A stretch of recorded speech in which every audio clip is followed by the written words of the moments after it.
ಇವತ್ತಿನ ಜ್ಯೋತಿಷ್ಯ ಏನು ಅಂತ ಹೇಳಿದ್ರೆ ಸಿದ್ದರಾಮಯ್ಯನಿಗೆ ಶುಕ್ರದಶೆ, ರಾಹುಲ್ ಗಾಂಧಿಗೆ ರಾವು ಕಾಲ. ಇಷ್ಟೇ. ಡಿ ಕೆ ಶಿವಕುಮಾರ್ಗೆ ಮನೆಗೆ ಹೋಗೋ ಕಾಲ. ಕಾಂಗ್ರೆಸ್ ಅವರು ಎಲ್ಲೆಲ್ಲಿ ಸೋಲನ್ನ ಕಾಣ್ತಾರೆ, ಆ ಸೋಲಲ್ಲೆಲ್ಲ ಅವರು ಮತಚೋರಿಯನ್ನ ಕಾಣ್ತಾರೆ. ಆ ಸೋಲಲ್ಲೆಲ್ಲರೂ ಕೂಡ ಅವರು ಎಲೆಕ್ಟ್ರಾನಿಕ್ ವೋಟಿಂಗ್ ಮಿಷನ್ ಸರಿ ಇಲ್ಲ ಅನ್ನೋದು ಬ್ರ್ಯಾಂಡೆಡ್. ಅದು ಆ ಬ್ರ್ಯಾಂಡ್ ಇಟ್ಕೊಂಡು ಏನು ಹೊರಟಿದ್ರು ಅವರು ಚುನಾವಣೆಗಳಿಗೆ, ದೆಹಲಿ ಇರ್ಬೋದು, ಬೇರೆ ಬೇರೆ ರಾಜ್ಯದಲ್ಲಿ. ಈಗ ಬಿಹಾರ ಜನತೆ ದೊಡ್ಡ ಕ್ಯಾಂಪೇನ್ ಮಾಡಿದ್ದು ಬಿಹಾರದಲ್ಲೇ ವೋಟ್ ಚೋರಿ ಬಗ್ಗೆ. ದೊಡ್ಡ ಕ್ಯಾಂಪೇನ್ ಕಳೆದ 1 ತಿಂಗಳು ರಾಹುಲ್ ಗಾಂಧಿಯವರು ಮಾಧ್ಯಮದಲ್ಲಿ ವೋಟ್ ಚೋರಿ, ಪುಸ್ತಕ ಹಿಡ್ಕೊಳ್ಳೋದು, ಪೆನ್ ಹಿಡ್ಕೊಳ್ಳೋದು, ತೋರಿಸೋದು, ಇಷ್ಟೇ ಮಾಡಿದ್ದು. ಜನ ಉತ್ತರ ಕೊಟ್ಟರು, ನಿನ್ನ ವೋಟ್ ಚೋರಿ ಬೋಗಸ್, ವೋಟ್ ಚೋರಿ ಬೋಗಸ್ ಅನ್ನೋದನ್ನ ಸ್ಪಷ್ಟವಾಗಿ ಬಿಹಾರದ ಜನ ತಿರಸ್ಕಾರ ಮಾಡಿದ್ದಾರೆ. ಮತ್ತೆ ಏನು ವೋಟರ್ ಲಿಸ್ಟ್ ಅಲ್ಲಿ ಇತ್ತಲ್ಲ SIR, ಅದರಲ್ಲಿ ಸುಮಾರು 40-50 ಲಕ್ಷ ಜನನ ಡಿಲೀಟ್ ಮಾಡಿದ್ದಾರೆ ಅಂತ.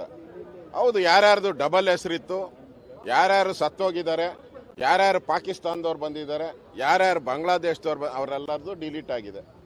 ಇದರಲ್ಲಿ ತಪ್ಪೇನು? ನಿಮ್ಮ ಪ್ರಾಬ್ಲಮ್ ಇದ್ರೆ ನಿಮ್ಮ ಏಜೆಂಟು, ಚುನಾವಣಾ ಏಜೆಂಟು ಅವತ್ತೇ ಯಾರಾದರೂ ಹೆಸರು ಡಿಲೀಟ್ ಮಾಡಬೇಕು ಅಂತ ಬಂದಾಗ ನೀವು ಕಂಪ್ಲೇಂಟ್ ಆರಾಮ್ಸೆ ಕೊಡ್ಬೋದಾಯ್ತು, ಅಬ್ಜೆಕ್ಷನ್ ಮಾಡ್ಬೋದಾಯ್ತು. ಏನು ಮಾಡಿಲ್ಲ. ಈಗ SIR ಸರಿ ಇಲ್ಲ, ವೋಟ್ ಚೋರಿ ಆಗಿದೆ, ಎಲೆಕ್ಟ್ರಾನಿಕ್ ಮಿಷಿನ್ನೇ ಸರಿ ಇಲ್ಲ ಅಂತ ಹೇಳಿದ್ರೆ ಸೋತ್ ಮೇಲೆ ಹೇಳೋದ್ರ ಬದಲು ಮುಂಚೆನೇ ಶುರು ಮಾಡ್ಕೊಳ್ಳಿ. ಇನ್ಮೇಲೆ ಸೋತ್ ಮೇಲೆ ಈ ಡೈಲಾಗ್ ಹೊಡೆದ್ರೆ ನಿಮ್ಮನ್ನ ಯಾರು ನಂಬಲ್ಲ. ಮಕಾಡೆ ಮಲಗ್ಬಿಟ್ಟಿದ್ದೀರಾ. ಬಿಹಾರ್ ಎಲೆಕ್ಷನ್ ಆದಮೇಲೆ ದೇಶದಲ್ಲಿ ಕಾಂಗ್ರೆಸ್ ಮಕಾಡೆ ಮಲಗ್ಬಿಟ್ಟಿದೆ. ಇನ್ನೇನು ಅವ್ರಿಗೆ ಉಳಿದಿಲ್ಲ. ಇನ್ನಿರೋದು 2 ವರ್ಷ ಕರ್ನಾಟಕದಲ್ಲಿ. ಅಷ್ಟರಲ್ಲಿ ಏನು ಕೌರ್ಗಂಬೇಕು ಎಲ್ಲ ಕೌರ್ಗಂಬಿಡ್ರಿ. ಅದಾದಮೇಲೆ ದೇಶದಲ್ಲಿ ನಿಮಗೆಲ್ಲೂ ಕೌರಕ್ಕೆ, ನುಂಗಕ್ಕೆ, ಲೂಟಿ ಮಾಡೋಕ್ಕೆ ಕಾಂಗ್ರೆಸ್ ಅವ್ರಿಗೆ ಎಲ್ಲೂ ಅವಕಾಶ ಸಿಗಲ್ಲ. ಲೂಟಿ ಹೊಡೆಯೋಕ್ಕೆ ಏನಾಯ್ತೋ ಮಾಡಿಬಿಡಿ. ಇದು ಬಿಹಾರದ ಜನತೆ ಕೊಟ್ಟಂಥ ತೀರ್ಪು. ಬಿಹಾರದ ಜನತೆ ಕೊಟ್ಟಂಥ ತೀರ್ಪಿಗೆ ನೀವು ವೋಟ್ ಚೋರಿ ಅನ್ನೋ ಹೆಸರು ಹೇಳಿ ಅವಮಾನ ಮಾಡ್ತಾ ಇದ್ದೀರಾ. ಇಡೀ ಬಿಹಾರ ಜನತೆಗೆ ಅವಮಾನ ಮಾಡ್ತಾ ಇದ್ದೀರಾ. ಯಾರ್ಯಾರು ವೋಟ್ ಹಾಕಿದಾರೋ ಆ ಬಿಹಾರದ ಜನತೆಗೆ ಅಪಮಾನ ಮಾಡ್ತೀರಾ. ಆ ಬಿಹಾರದ ಜನತೆಯ ಮುಂದೆ ಇವರು ಕಾಂಗ್ರೆಸ್ ಪಾರ್ಟಿ ಕ್ಷಮಾಪಣೆ ಕೇಳಬೇಕು ಅಂತ ಆಗ್ರಹವನ್ನ ಮಾಡ್ತಾ ಇದ್ದೀನಿ. ಕ್ಷಮಾಪಣೆ ಕೇಳಬೇಕು. ಯಾಕೆ ಕರ್ನಾಟಕದಲ್ಲಿ ಆದಾಗ ಜೋರಾಗಿ ಮಾತಾಡಿದ್ರಿ, ತೆಲಂಗಾಣದಲ್ಲಿ ಗೆದ್ದಾಗ ಕಾಂಗ್ರೆಸ್ಸು ಏನು ಭಾಳ ಸಂತೋಷ, ಪಾರ್ಟಿ ಎಲ್ಲ ಸೆಲೆಬ್ರೇಟ್ ಮಾಡಿದ್ರಿ. ಈಗಲೂ ಸೋತಿದ್ರಲ್ಲ, ಮಾಡ್ರಿ. ಯಾಕೆ ಈಗ ಮಾತ್ರ ವೋಟ್ ಚೋರಿ? ಕರ್ನಾಟಕ, ಆಂಧ್ರ, ತೆಲಂಗಾಣ ಗೆದ್ದಾಗ ಸರಿ ಇದೆ. ಇದು ನಿಮ್ಮ ಡಬಲ್ ಸ್ಟ್ಯಾಂಡರ್ಡು. ನಿಮ್ಮ ಯೋಗ್ಯತೆ, ಕಾಂಗ್ರೆಸ್ಸಿನ ಯೋಗ್ಯತೆ ಏನು ಅಂತ ದೇಶದ ಜನತೆಗೆ ಬಿಹಾರ ಜನ ತೋರಿಸಿದ್ದಾರೆ. ಇನ್ನಾದರೂ ಬುದ್ಧಿ ಕಲೀರಿ ಅನ್ನೋ ಮಾತನ್ನ ಹೇಳ್ತೀವಿ. ನಡುವೆ ಇವತ್ತು CM DCM ಡೆಲ್ಲಿ ಹೋಗ್ತವ್ರೆ, ಕೆಲ ಸಚಿವರು ಕೂಡ ಹೋಗ್ತಾ ಇದ್ದಾರೆ.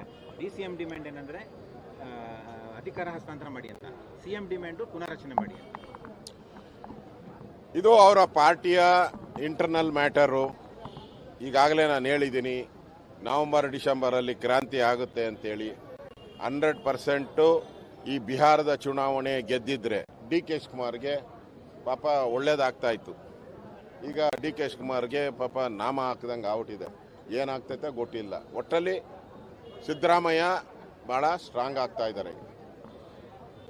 ಕೇಂದ್ರದ ರಾಹುಲ್ ಗಾಂಧಿಯನ್ನೇ ಒಂಥರ ಆವಾಡಿಗಿರ್ತಾರ ಅವನ ಆಡಿಸೋ ಅಂಥದ್ದು ಹೆಂಗೆ ಅಂತೇಳಿ ಸಿದ್ದರಾಮಯ್ಯನಿಗೆ ಗೊತ್ತಿದೆ. ಯಾಕೆಂದರೆ ಎಲ್ಲ ಪಾರ್ಟಿ ನೋಡಿ ಬಂದವ್ರೆ.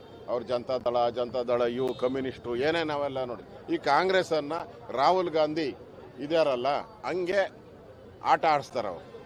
ಪುಂಗಿ ಊದ್ಕೊಂಡು ಇನ್ನೇನಿದ್ರು ಇಷ್ಟು ದಿನದಿಂದ ರಾಹುಲ್ ಗಾಂಧಿ ಮಾತು ಸಿದ್ದರಾಮಯ್ಯ ಕೇಳಬೇಕಾಯ್ತು. ಇನ್ನು ಮುಂದೆ ಅಭಿ ಚಾಲು ಹೋತಾ ಹೈ. ಅಬ್ಕೆ ಬಾರ್ इसके बाद करेक्शन, इसके बाद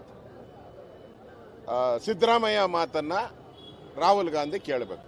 ಆ ಪರಿಸ್ಥಿತಿ ಇವತ್ತಿಂದ ಪಾಪ ರಾಹುಲ್ ಗಾಂಧಿಗೆ ರಾವು ಕಾಲ ಬಂದಿದೆ, ಸಿದ್ದರಾಮಯ್ಯನಿಗೆ ಶುಕ್ರ ದೆಸೆ ಬಂದಿದೆ. ಅಷ್ಟೇ ಇವತ್ತಿನ ಜ್ಯೋತಿಷ್ಯ ಏನು ಅಂತ ಹೇಳಿದ್ರೆ ಸಿದ್ದರಾಮಯ್ಯನಿಗೆ ಶುಕ್ರ ದೆಸೆ, ರಾಹುಲ್ ಗಾಂಧಿಗೆ ರಾವು ಕಾಲ ಇಷ್ಟೇ. ಡಿ ಕೆ ಶಿವಕುಮಾರ್ಗೆ ಮನೆಗೆ ಹೋಗೋ ಕಾಲ.